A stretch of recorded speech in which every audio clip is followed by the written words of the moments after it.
খেলা হবে, খেলা হবে। তুই তোর খালেদা জিয়া, তোর জামাত, তোর হেফাজত সব নিয়ে আমরা খেলবো।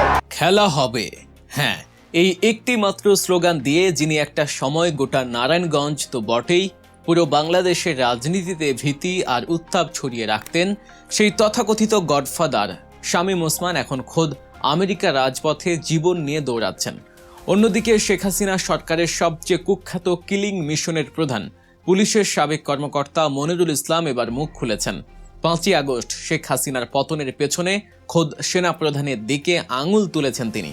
ফাঁস করেছেন 4ই আগস্ট রাতের এক লোমহর্ষক গোপন চুক্তির কথা। আর সবশেষে যে ছাত্রনেতা একদিন রাজপথে মার খেয়ে সাধারণ মানুষের সিম্প্যাথি পেয়েছিলেন, সেই নুরুল হক নূর এখন নিজেই বনে গেছেন এক নব্য স্বৈরাচার।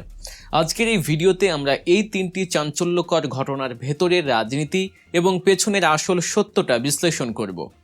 শুরুতেই চলুন আমেরিকার মাটিতে ঘটে যাওয়া এক অবিশ্বাস্য ঘটনার দিকে নজর দেই।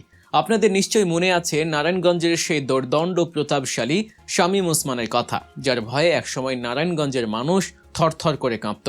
প্রকাশ্য জনসভায় যিনি বুক ফুলিয়ে বলতেন খেলা হবে, এই স্লোগানটা এতটাই জনপ্রিয় হয়েছিল যে পরবর্তীতে আওয়ামী লীগের সাধারণ সম্পাদক ওবায়দুল কাদেরও সেটা লুফে নিয়েছিলেন। সেই শামীম ওসমান গত কয়েকদিন ধরে আমেরিকার বিভিন্ন স্টেটে ঘুরে বেড়াচ্ছিলেন। তার উদ্দেশ্য ছিল 15ই আগস্টকে কেন্দ্র করে বিদেশে অবস্থানরত আওয়ামী লীগের নেতাকর্মীদের চাঙা করা। তিনি রীতিমতো ঘোষণা দিয়েছিলেন যে ডিসেম্বরের মধ্যেই তারা দেশে ফিরে আসবেন এবং আবারও রাজনীতিতে নিয়ন্ত্রণ নেবেন। কিন্তু তিনি হয়তো ভুলে গিয়েছিলেন যে এটা 2024 সাল পরবর্তী সময়। জুলাই বিপ্লবের পর সাধারণ মানুষের মনের ক্ষোভ এখনও নিভে যায়নি। আমেরিকায় অবস্থানরত প্রবাসী বাংলাদেশি এবং জুলাই বিপ্লবের অকুতোভয় যোদ্ধারা যখন জানতে পারেন যে শামীম ওসমান একটি বিল্ডিংয়ে বসে মিটিং করছেন, তারা মুহূর্তের মধ্যে সেই এলাকা ঘেরাও করে ফেলেন। অবস্থা বেগতিক দেখে যে মানুষটি একদিন খেলা হবে বলে হুঙ্কার দিতেন, তিনি নিজেই খেলা ছেড়ে পালানোর পথ খুঁজতে থাকেন। অত্যন্ত তড়িঘড়ি করে প্রোগ্রাম শেষ করে তিনি যখন পেছনের দরজা দিয়ে পালাচ্ছিলেন, ঠিক সেই মুহূর্তে স্থানীয় বিএনপি এবং জামায়াত ইসলামীর প্রবাসী নেতাকর্মীরা তাকে ধাওয়া করে। এক পর্যায়ে তাকে ধরে ফেলা হয় এবং উত্তম মাধ্যমও দেয়া হয়। সোশ্যাল মিডিয়ায় ছড়িয়ে পড়া ভিডিওগুলোতে দেখা যায় নারায়ণগঞ্জের সেই দোর্দণ্ড প্রতাপশালী নেতা কিভাবে সাধারণ প্রবাসীদের তোপের মুখে পড়ে জীবন নিয়ে পালাচ্ছেন। প্রকৃতির কি অদ্ভুত বিচার! প্রতিটি ক্রিয়ারই যে একটা সমান ও বিপরীত প্রতিক্রিয়া আছে। শামীম ওসমানের এই পরিণতি যেন তারই এক জ্বলন্ত প্রমাণ।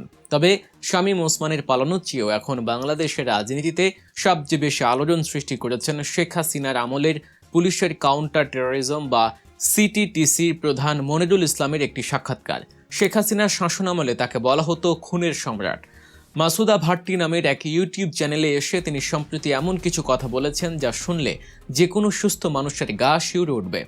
মাসুদা ভাট্টির কথা হয়তো আপনাদের মনে আছে। প্রখ্যাত আইনজীবী ব্যারিস্টার মইনুল হোসেন একটি টকশোতে তাকে নিয়ে একটি মন্তব্য করার পর শেখ হাসিনা নিজে মাসুদা ভাট্টিকে দিয়ে মইনুল হোসেনের বিরুদ্ধে মামলা করিয়েছিলেন। সেই মামলায় মইনুল হোসেনকে জেলে যেতে হয় এবং পরবর্তীতে তিনি স্ট্রোক করে মারা যান। সেই মাসুদা ভাট্টির চ্যানেলে আত্মগোপনে থাকা মনিরুল ইসলাম তার ভেতরের বিকৃত মানসিকতা এবং মানুষ হত্যার জিঘাংসা প্রকাশ করেছেন। সাক্ষাৎকারে মনিরুল ইসলাম চরম আক্ষেপ করে বলেছেন যে 5ই আগস্ট কেন তারা আরও 20, 10 বা 50 হাজার মানুষকে হত্যা করতে পারলেন না। দেশের মানুষের রক্ত দিয়ে গোসল করতে না পারার এক অদ্ভুত আক্ষেপ ঝরে পড়েছে তার কণ্ঠে। কিন্তু তার এই সাক্ষাৎকারের সবচেয়ে বিস্ফোরক অংশটি ছিল বাংলাদেশের সেনাবাহিনীর প্রধানকে নিয়ে। মনিরুল দাবি করেছেন 4ই আগস্ট দিবাগত রাত 12:30টার দিকে ঢাকা ক্যান্টনমেন্টে সকল জিওসি এবং এরিয়া কমান্ডারদের নিয়ে একটি ভিডিও কনফারেন্স হয়। সেখানে সেনাপ্রধান নিজে উপস্থিত ছিলেন। মনিরুলের দাবি অনুযায়ী সেই রাতে সেনাপ্রধান শেখ হাসিনাকে কথা দিয়েছিলেন যে কোনো মূল্যে যত রক্তই ঝরুক না কেন তারা সরকারের পতন হতে দেবেন না এবং হাসিনাকে রক্ষা করবেন। এই প্রতিশ্রুতির কারণেই নাকি পুলিশ ও অন্যান্য বাহিনী সেনাবাহিনীর উপর আস্থা রেখেছিল। কিন্তু পরের দিন অর্থাৎ 5ই আগস্ট সকালে দৃশ্যপট সম্পূর্ণ পাল্টে যায়। মনিরুলের ভাষায় সেনাবাহিনী সেদিন রাস্তায় ব্যারিকেড তো দেয়নি, বরং শাহবাগ ও যাত্রাবাড়ির মতো গুরুত্বপূর্ণ পয়েন্টগুলো থেকে তারা সরে গিয়ে আন্দোলনকারীদের জন্য রাস্তা ছেড়ে দেয়। মনিরুলের দাবি, সেনাবাহিনী যদি সেদিন রাস্তা না ছাড়তো তাহলে হয়তো এত সহজে সরকারের পতন হতো না। সেনাপ্রধানের প্রতি চরম ক্ষোভ প্রকাশ করে তিনি বলেন, সেনাপ্রধান কথা দিয়েও কথা রাখেননি। এখন প্রশ্ন হচ্ছে, মনিরুল ইসলাম আসলে কে? এই সেই মনিরুল যিনি বছরের পর বছর ধরে বাংলাদেশের সাজানো জঙ্গি নাটকের জন্ম দিয়েছেন। নিরীহ মানুষদের ধরে এনে তাদের পাশে কোরআন শরীফ বা হাদিসের বই রেখে তাদের জঙ্গি হিসেবে চালিয়ে দিয়েছেন। বাংলাদেশের নিরীহ নাগরিকদের জঙ্গি তকমা দিয়ে হত্যা করার এক বিশাল কারখানা চালিয়েছিলেন তিনি। অনেকেই অভিযোগ করেন তিনি সরাসরি ভারতের কাছ থেকে প্রশিক্ষিত ছিলেন এবং তাদের এজেন্ডা বাস্তবায়ন করতেন। আজ যখন তার ক্ষমতা নেই, তখন তিনি মাসুদা ভাট্টির মতো বিতর্কিত মানুষের চ্যানেলে এসে নিজের আক্ষেপ ঝাড়ছেন। তবে তার এই কথার মাধ্যমে একটা জিনিস পরিষ্কার, তারা দেশের সাধারণ মানুষকে মানুষ বলেই গণ্য করতেন না। ক্ষমতা টিকিয়ে রাখতে তারা লাশের পাহাড় বানাতেও প্রস্তুত ছিলেন।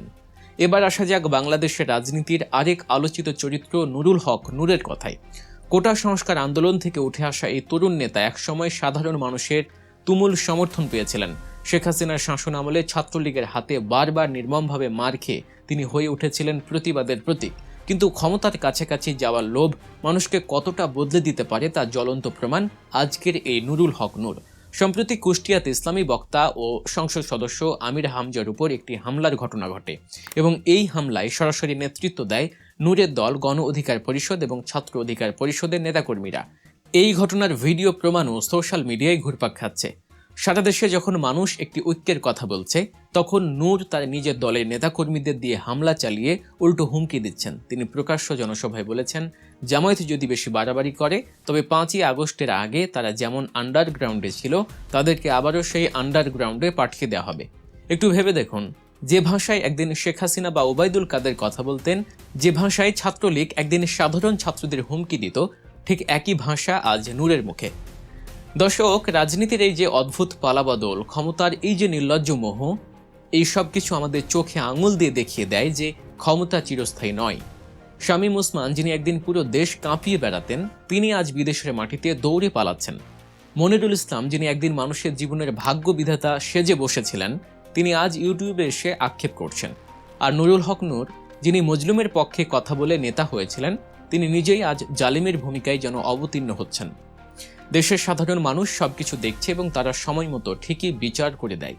5ই আগস্টে ছাত্র জনতার অভ্যুত্থান আমাদের শিখিয়েছে কোনো স্বৈরাচারী শেষ কথা নয়। দেশের এই বর্তমান রাজনৈতিক প্রেক্ষাপট, শামীম ওসমানের পরিণতি, মনিরুল ইসলামের চাঞ্চল্যকর দাবি এবং নূরের এই দ্বিমুখী নীতি নিয়ে আপনাদের কি মতামত? আপনারা কি মনে করেন রাজনীতিতে এই ধরনের নেতাদের আর কোনো ভবিষ্যৎ আছে? আপনাদের মূল্যবান মতামত অবশ্যই নিচের কমেন্ট বক্সে লিখে জানাবেন। দেশের রাজনীতি, অর্থনীতি এবং ঘটে যাওয়া প্রতিটি ঘটনার পেছনের আসল সত্য এবং সহজভাবে বুঝতে আমাদের চ্যানেল গল্প নিউজ সাবস্ক্রাইব করে বেল আইকনটি প্রেস করে রাখুন। দেখা হবে পরবর্তী ভিডিওতে নতুন কোনো চাঞ্চল্যকর তথ্য এবং বিশ্লেষণ নিয়ে। ততক্ষণ পর্যন্ত সবাই ভালো থাকবেন, সচেতন থাকবেন। আল্লাহ হাফেজ।